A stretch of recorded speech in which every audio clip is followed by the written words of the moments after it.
আমরা এসএসসি লেভেলে একটু যদি চিন্তা করি, এসএসসি লেভেলে আমরা কিছু ইকুয়েশনের ফর্ম দেখছিলাম, যেরকম X square plus Y square, two G X two F Y plus C equals to zero, যেটা অ্যাকচুয়ালি রিপ্রেজেন্ট করতে একটা সার্কেল।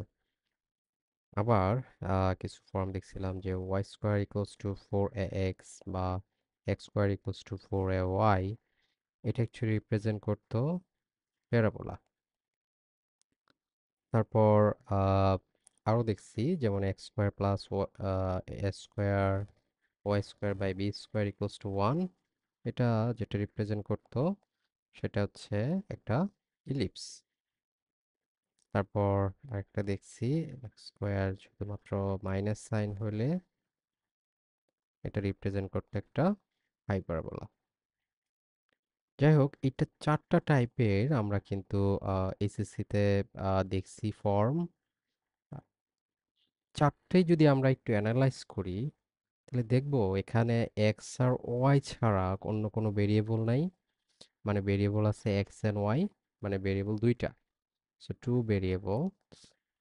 আর ভেরিয়েবলের পাওয়ার টু এর বেশি নাই, so that means second degree.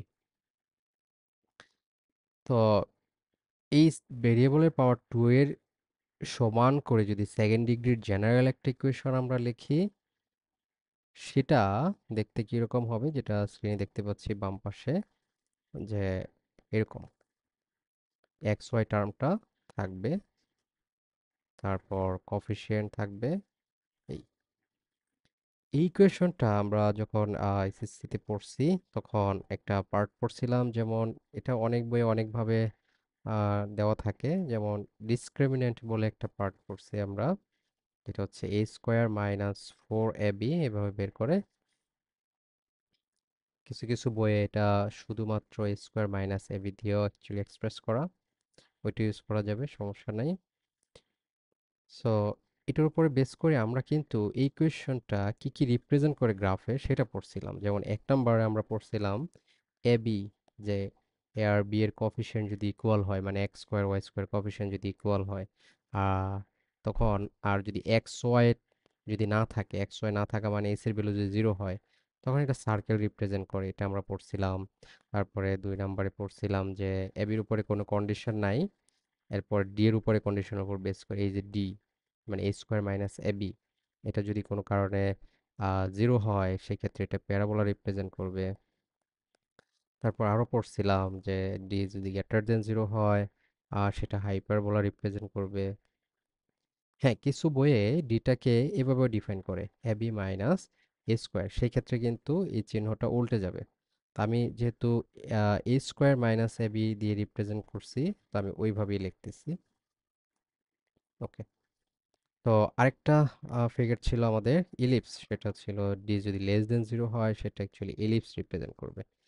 এই যে আমাদের চারটা জিওমেট্রিক্যাল ফিগার, যেগুলা এগুলা কনিক্স বলে একটা পার্ট এর মধ্যে পড়া হতো। তো এই যে এটা ছাড়াও এটা ছাড়াও এই ধরনের ইকুয়েশন আরেকটা কিছু রিপ্রেজেন্ট করতে পারে, সেটা ওইখানে পড়া হয় নাই। সেটা কোন কোন রিজনে আছে আমি বলি।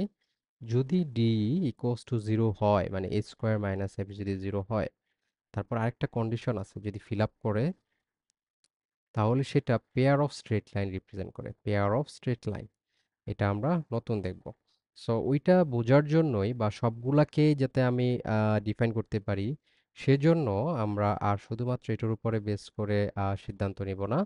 কারণ এখানে কিছু ইকুয়েশন অন্য টাইপের আসবে, এটা বললাম যে পেয়ার অফ স্ট্রেট লাইন, যেটা নিয়ে আমরা অ্যাকচুয়ালি পড়াশোনা করব। ওই কারণে আমরা এখন ডি বলতেছি নতুন করে। ডি হচ্ছে আগের মতোই বললাম যে এ স্কোয়ার মাইনাস এ বি, তবে আরেকটা জিনিস রিপ্রেজেন্ট করতেছি ডেল দিয়ে, যেটা হচ্ছে একটা ম্যাট্রিক্সের ডিটারমিনেন্ট। ম্যাট্রিক্সটা দেখতে কিরকম, এ বি সি কফিশিয়েন্ট। আমরা যদি ইকুয়েশনটার দিকে তাকাই, তাহলে ইকুয়েশনে কফিশিয়েন্ট আমরা দেখতে পাচ্ছি এ বি সি আছে। তারপর হচ্ছে এইচ জি এফ, এখানে হচ্ছে এইচ জি এফ। যেভাবে মনে রাখি, এটা একটা 3 বাই 3 ম্যাট্রিক্স এর ডিটারমিনেন্ট। এই দুইটা ভ্যালুর উপরে বেস করে, একটা ভ্যালু হচ্ছে ডিসক্রিমিনেন্ট, আর একটা হচ্ছে ডেল, দুইটা ভ্যালুর উপরে বেস করে আমরা কিন্তু সব কিছু বলে দিতে পারবো যে কে কি। তো 1 নম্বরে আসি আমরা। সার্কেল নিয়ে যদি, সার্কেল না, সার্কেলটা লাগে না, আহ, তারপরও বলা যায় সার্কেলটা জাস্ট ইলিপসই অ্যাকচুয়ালি সার্কেল যদি কফিশিয়েন্ট ইকুয়াল হয় এক্স স্কোয়ার এবং ওয়াই স্কোয়ারের কফিশিয়েন্ট ইকুয়াল হওয়ার পার্টটা লাগে। তো আচ্ছা, আমি তারপর দেখি যে ইলিপস কি হবে। ইলিপস হবে যদি ডি গ্রেটার দেন জিরো হয়, মানে যে এটার ভ্যালুটা, সরি, এটার ভ্যালুটা লেস দেন জিরো হবে। ডি যদি লেস দেন জিরো হয় আর ডেল এটার ভ্যালু যদি হয় লেস দেন জিরো, তাহলে এটা হবে ইলিপস। মানে আমরা ডিটারমিনেন্ট বের করার পর যদি লেস দেন জিরো পাই, এটা হবে ইলিপস। তারপরে আমাদের প্যারাবোলা। প্যারাবোলা প্যারাবোলাটা যদি বলি, এটা বলছিলাম যে ডি যদি ইকুয়ালস টু জিরো হয় অ্যান্ড ডেলটা যদি নট ইকুয়ালস টু জিরো হয়, তাহলে এটা হচ্ছে আমাদের প্যারাবোলা। 3 নম্বর, আমরা যদি দেখি একটু হাইপারবোলা। হাইপারবোলা দেখতে কিরকম? হাইপার হচ্ছে ডি যদি গ্রেটার দেন জিরো হয় অ্যান্ড হাইপারবোলার কন্ডিশনে ডি হচ্ছে গ্রেটার দেন জিরো। হাইপারবোলা এখন দুই রকমের হইতে পারে, ঠিক আছে? আমরা অলরেডি জানি যে মানে একটা হইতে পারে এই ধরনের, আরেকটা এই ধরনের, এটার উপর বেস করে আবার ডেলের ভ্যালুটা দুই ধরনের হয় হাইপারবোলা। তো যাই হোক, আমাদের এখানে আমি দিই এটা গ্রেটার দেন জিরো হলে এক ধরনের হাইপারবোলা হয়, যে এক্স স্কোয়ার, মানে আমরা যেটা জানি সেই ধরনের হাইপারবোলাটা। তো এই তিনটা বাদে আরেকটা কিছু আছে, সেটা কি? পেয়ার অফ স্ট্রেট লাইন, যেটা আমরা পড়বো। পেয়ার অফ স্ট্রেট লাইনস, ওইটা কি? ওইটা হচ্ছে আমি বলছিলাম ওই প্যারাবোলার কন্ডিশনও ফিল আপ করবে, প্লাস একটা কন্ডিশন ফিল আপ করবে যেটা হইলে ডেল, ডেল হচ্ছে ইকুয়ালস টু জিরো। এটা হইলে আর উপরের দিকে তাকাতে হবে না, মানে ইলিপস, প্যারাবোলা, হাইপারবোলা এগুলো কিছুই হবে না, সেটা ডিরেক্টলি হয়ে যাবে pair of straight line. So D নিয়ে আমার অ্যাকচুয়ালি এত মাথা ব্যথা নাই। আমি যদি শুধুমাত্র ডেল জিরো পেয়ে যাই, তখন ডি যাই হোক না কেন সেটা হচ্ছে আমার pair of straight line represent করবে। সো এইটুকু যদি আমাদের মনে থাকে, মানে হচ্ছে pair of straight line represent করবে কখন? যখন ডেল হচ্ছে জিরো হবে। এবং ডেলটা কি? ডেল হচ্ছে একটা ডিটারমিনেন্ট, একটা ম্যাট্রিক্সের ডিটারমিনেন্ট মান নির্ণায়ক। সেটা কোন ম্যাট্রিক্সের? দেখতে পাচ্ছি ফর্মটা। তো আমরা কিছু নেচার যদি চেক করি, যে আহ, কোনো একটা ইকুয়েশন দেওয়া থাকবে এবং সেটার নেচার কি, সেটা কি আসলে পেয়ার অফ স্ট্রেট লাইন কিনা, নাকি প্যারাবোলা, নাকি হাইপারবোলা, এটা কিন্তু আমরা খুব ইজিলি বের করতে পারি। যেমন আহ, একটা র্যান্ডম আমি নিচ্ছি, এক্সাম্পল 1, যে একটা নেচার দেখব যে এটার নেচারটা কি।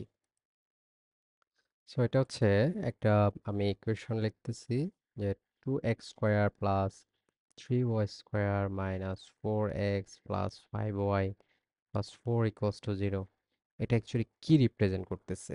Ellipse, circle, parabola, hyperbola, whatever it is. তো ফার্স্ট অফ অল এখানে আমাদের দেওয়া আছে এ, যেটা হচ্ছে আমি জানি এক্স স্কোয়ারের কোএফিসিয়েন্ট 2, বি যেটা হচ্ছে ওয়াই স্কোয়ার কোএফিসিয়েন্ট 3, সি যেটা হচ্ছে কনস্ট্যান্ট 4, এইচ এক্স ওয়াই এর কোএফিসিয়েন্ট এখানে নাই সো 0, জি এক্স এর কোএফিসিয়েন্টকে -2 দিয়ে ডিভাইড করলেই পাওয়া যাবে। সেটা হচ্ছে -2 না, সরি, +2 দিয়ে ডিভাইড করলে পাওয়া যাবে। আহ, এটা হচ্ছে জি। আর আরেকটা হচ্ছে আমার এফ বাকি থাকে, এফ হচ্ছে +5 কে 2 দিয়ে ডিভাইড করলে পাওয়া যাবে, মানে 5/2 বা 2.5। কেন 2 দিয়ে ডিভাইড করলে পাওয়া যাবে? বিকজ আমার কিন্তু ছিল এখানে 2gx, তো এক্স এর সাথে যেহেতু 2g আছে, জি এর ভ্যালু বের করার জন্য 2 দিয়ে ডিভাইড করতে হবে, দ্যাটস আমি এখানে জাস্ট 2 দিয়ে ডিভাইড করে জি এর ভ্যালুটা বের করছি। সিমিলারলি এফ এর ভ্যালুটাও বের করছি। তো ফার্স্ট অফ অল আমি ডেলটা বের করি। এখানে ডেলটা যদি বের করি, ডেল কি আসবে? ডেল হচ্ছে আমি জানি আহ, যে এ এইচ জি, আমাদের যে ফর্মুলা আছে সে অনুযায়ী যদি লিখি, এ এইচ তারপরে জি, ফর্মুলা অনুযায়ী যদি আমি ভ্যালুগুলা পুট করি এবং এটার ডিটারমিনেন্ট যদি বের করি, আমি এখানে বের করতেছি না, এটা ডিটারমিনেন্টটা আসবে -0.5, যেটা হচ্ছে লেস দেন জিরো। এবং ডেলের যদি ডিটারমিনেন্ট লেস দেন জিরো হয়, তখন কি সেটা আমরা এখানে কিন্তু জানি অলরেডি যে ডেলের ডিটারমিনেন্ট যদি লেস দেন জিরো হয়, এটা হচ্ছে ইলিপস। ইভেন আমরা এ স্কোয়ার মাইনাস এ বি সেটা কিন্তু চেক করতে পারি, যেটা আমাদের ডি ছিল। ডি মানে হচ্ছে যে এ square minus A B. So H হচ্ছে জিরো, এ হচ্ছে টু, এটা হচ্ছে থ্রি, সেটাও কিন্তু নেগেটিভ একটা ভ্যালু পাচ্ছি। সো ডি হচ্ছে less than zero and del also less than zero. এই দুইটা ইমপ্লাই করে যে আমাদের যে ইকুয়েশনটা এটা হচ্ছে একটা ইলিপস। ইকুয়েশনের নেচার কিন্তু আমরা এইভাবে খুব ইজিলি বের করতে পারি। আমরা যদি একটু গ্রাফিক্যালি দেখি যে আমাদের ইকুয়েশনটা কি এক্স্যাক্টলি ইলিপস রিপ্রেজেন্ট করতেছে কিনা। আমাদের ইকুয়েশনটা ছিল যে 2x²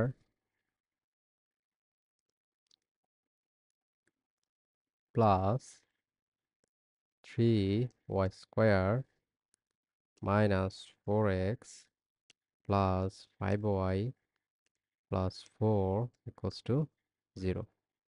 আমি এখানে একটু টাইপ করতে ভুল করছি, -4x।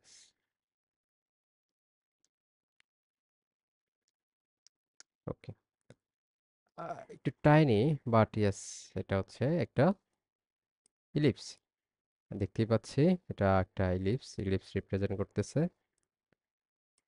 এখানে বিভিন্ন মানে ভ্যালু যদি আমরা চেঞ্জ করি, যেমন চেঞ্জ করলে কিন্তু সেটা অন্য কিছু হয়ে যেতে পারে। যেমন ইলিপস আমি বলছিলাম যদি জাস্ট কোফিশিয়েন্ট গুলো ইকুয়াল করে দেই, তাহলে এটা হয়তো একটা সার্কেল।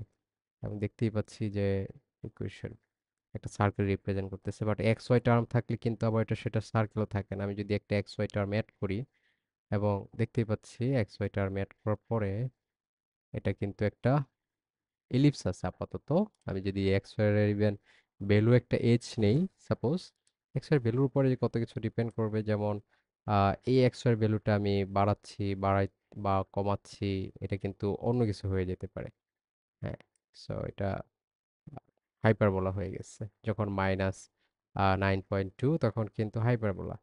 তারপর আবার এরকম করতে করতে এক সময় হয়তো কোনো এক সময় প্যারাবোলাও হয় এবং একটা সময় ইলিপসও হয়। এটা প্যারাবোলাও হয়, ইলিপসও হয়। যাই হোক, তো এরকম মানে এটা বোঝাচ্ছি যে আমাদের এই সেকেন্ড ডিগ্রি ইকুয়েশন গ্রাফিক্যালি এই ফিগারগুলোই রিপ্রেজেন্ট করে। কোন ফিগারগুলো রিপ্রেজেন্ট করে? আইদার ইলিপস, অথবা প্যারাবোলা, অথবা হাইপারবোলা, অথবা পেয়ার অফ স্ট্রেট লাইন। মানে হচ্ছে যে আমাদের যে সেকেন্ড ডিগ্রি ইকুয়েশন, যেটা আমরা এই যে লেফট সাইডের স্ক্রিনে দেখতে পাচ্ছি, এটা যে ফিগারগুলো রিপ্রেজেন্ট করবে সেটা দেখতে হবে এরকম হইতে পারে হাইপারবোলা, এরকম হইতে পারে অনলি প্যারাবোলা, আর এরকম হইতে পারে সেটা ellipse, or pair of straight line, আর একটা হইতে পারে সার্কেল। এই পাঁচটা টাইপের, এই 1, 2, 3, 4 and 5 কিন্তু সার্কেল। সো এই পাঁচটা টাইপের গ্রাফই কিন্তু রিপ্রেজেন্ট করবে। সো আমাদের মেনলি আমরা ফোকাস করব সিলেবাসটাতে pair of straight lines, because এই পার্টটা তোমরা আগে পড়ো নাই বা আগে এটা দেখা হয় নাই, দ্যাটস ওয়াই এখানে একটু বেশি ফোকাস করা হবে সিলেবাসে।